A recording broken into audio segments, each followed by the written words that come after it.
Moscou riposte au plafonnement du prix du pétrole russe décidé le 5 décembre par l'Union européenne, l'Australie et les pays du G7. Cette mesure vise à empêcher la Russie de contourner les sanctions en vendant à d'autres les quantités que les Occidentaux ne lui achètent plus. Alors à partir du 1er février prochain, la Russie a donc décidé d'interdire la vente de son pétrole aux pays qui appliqueront le prix, voilà, je vais y arriver, le prix plancher du baril. Ce plafonnement du prix du pétrole russe, $60 le baril, concerne l'or noir vendu par bateau à des pays tiers. Adi, bonjour. Bonjour Chantal, bonjour à toute l'équipe d'Appel sur l'actualité. Vous nous appelez de Caille au Mali. À mes côtés en studio, Elsa Vidal, chef du service en langue russe de RFI. Bonjour. Bonjour. Adi, quelle est votre première question pour Elsa Vidal? La première question est de savoir, la Russie a-t-elle le moyen de priver de potentiels acheteurs? Oui, Elsa. Adi, vous avez raison de souligner que ça semble pas très logique de la part de la Russie de prendre cette mesure, mais pourtant, alors qu'elle est très dépendante de ses ventes d'hydrocarbures pour plus de 45% de son budget fédéral. Pourtant, cette mesure de Vladimir Poutine qu'il a adoptée le 27 décembre est avant tout un geste politique et ce qu'on peut qualifier de mesure miroir, hein, ce sont les termes que les hommes politiques russes utilisent très souvent. Parce que le 5 décembre, l'UE a instauré un embargo sur les importations maritimes de pétrole.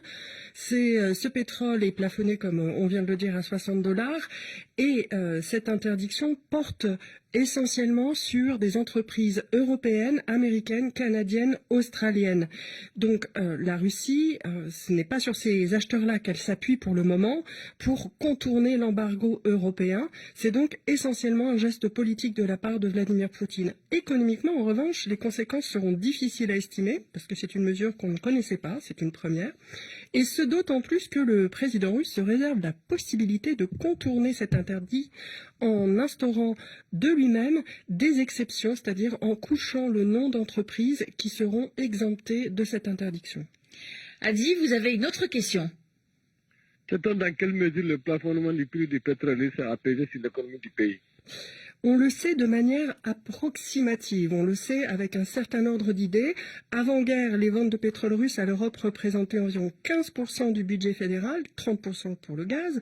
Et depuis le début de la guerre, jusqu'à octobre 2022, on estime que ces exportations ont baissé de 40%, à peu près. C'est considérable, mais comme l'économie russe est sous le coup d'un embargo multiple et de sanctions extrêmement vastes, qui sont historiquement inédites, on ne sait pas très bien à quel élément on peut l'imputer, si c'est strictement à la baisse des ventes de pétrole. Donc il y a un impact très fort sur l'économie, avec une récession importante et une inflation supérieure à 12%, mais la part de l'embargo sur le pétrole dans cet impact est difficile à estimer. En revanche, on sait qu'on a aussi beaucoup à suivre et à comprendre en ce qui concerne les ventes de pétrole russe à l'Inde et à la Turquie qui ont augmenté significativement et qui pourraient servir aussi de moyen pour les Russes de nous revendre par ces intermédiaires le pétrole que nous refusons de leur acheter sous l'embargo.